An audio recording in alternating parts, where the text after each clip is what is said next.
Assalamualaikum warahmatullahi wabarakatuh. Perkenalkan, nama saya Nabila Mubtas dari Prodi Manajemen S1 Fakultas Ekonomi dan Bisnis Universitas Muhammadiyah Purwakarta. Di sini saya akan menerangkan materi BLK tentang anjak piutang atau factoring dan model Ventura. Yang pertama ada anjak piutang.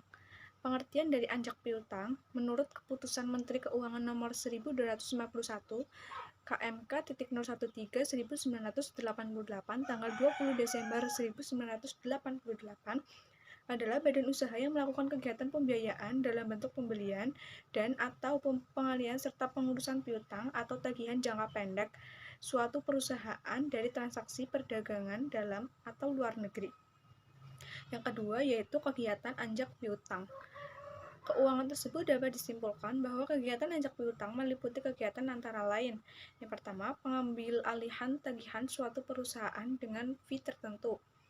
Yang kedua, pembelian piutang perusahaan dalam suatu transaksi perdagangan dengan harga yang sesuai dengan kesepakatan. Yang ketiga, mengelola usaha penjualan kredit suatu perusahaan. Artinya, perusahaan anjak piutang dapat mengelola kegiatan administrasi kredit suatu perusahaan sesuai kesepakatan. Yang ketiga, ada pihak yang terlibat dan fasilitas yang diberikan.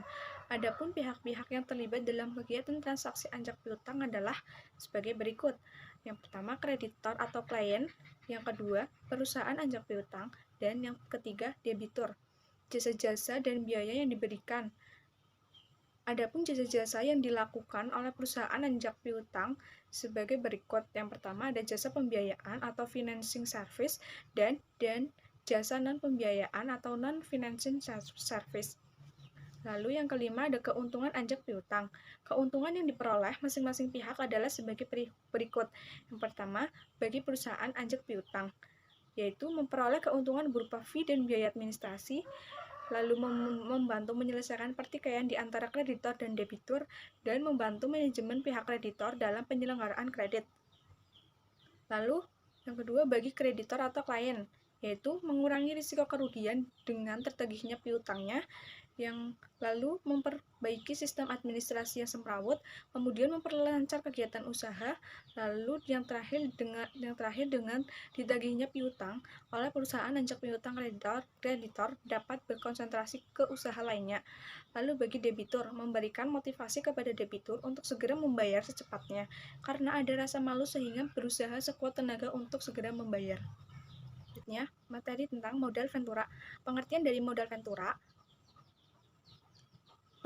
Pengertian dari perusahaan modal Ventura sesuai dengan Keputusan Presiden Nomor 61 Tahun 1988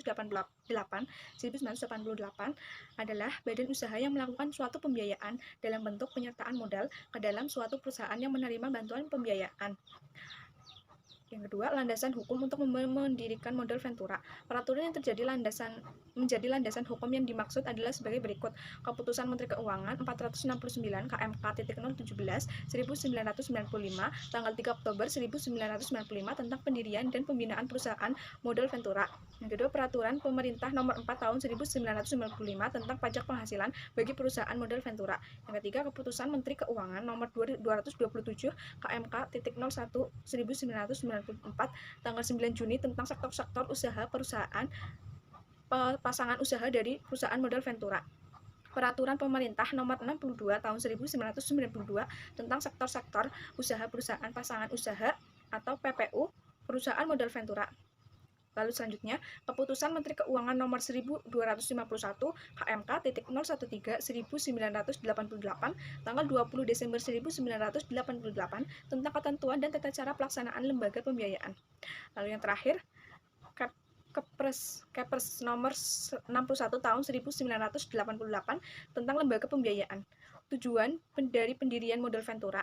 Maksud dan tujuan pendirian modal Ventura antara lain sebagai berikut. Yang pertama, untuk membangun suatu proyek tertentu. Yang kedua, untuk pengembangan suatu teknologi baru. Yang ketiga, untuk pengambil alihan kepemilikan suatu perusahaan. Yang keempat, kemitraan dalam rangka pengentasan kemiskinan. Yang kelima, alih teknologi yang dilakukan ke perusahaan yang masih menggunakan teknologi lama sehingga dapat meningkatkan kapasitas produksi dan mutu produknya. Lalu yang keenam, membantu perusahaan yang sedang kekurangan likuiditas. Lalu yang terakhir, membantu pendirian perusahaan baru, di mana tingkat risiko kerugiannya sangat besar. Yang keempat, yaitu keuntungan yang diperoleh. Adapun keuntungan bagi masing-masing pihak yang terlibat dalam kegiatan modal ventura adalah sebagai berikut. Yang pertama, bagi perusahaan modal ventura, salah satu keuntungannya yaitu memperoleh keuntungan berupa dividen dari penyertaan modal dalam bentuk saham. Yang kedua, bagi perusahaan pasangan usaha atau PPU, salah satu contoh keuntungannya yaitu membantu penambahan modal usaha bagi perusahaan yang sedang mengalami kekurangan modal atau likuiditas. Lalu jenis-jenis modal ventura. Jenis-jenis yang dilakukan oleh perusahaan modal ventura adalah sebagai berikut. Yang pertama, equity financing. Yang kedua, semi-equity finansial. Yang ketiga, mendirikan perusahaan baru. Dan yang terakhir, bagi hasil. Lalu sumber-sumber dana modal ventura. Sumber-sumber dana yang dapat dipilih adalah sebagai berikut. Yang pertama, dari dalam perusahaan. Dana dari sumber ini dapat diperoleh melalui setoran modal dari para pemegang saham, lalu cadangan laba yang belum terpakai, dan laba yang ditahan. Lalu dari luar perusahaan, dana dari sumber ini dapat diperoleh dari yang pertama, investor baik perorangan maupun industri, yang kedua, pinjaman dari dunia perbankan, yang ketiga, pinjaman dari perusahaan asuransi, yang terakhir, pinjaman dari perusahaan dana pensiun. Berikut tadi presentasi dari saya. Apabila terjadi kesalahan, saya mohon maaf. Terima kasih. Wassalamualaikum warahmatullahi wabarakatuh.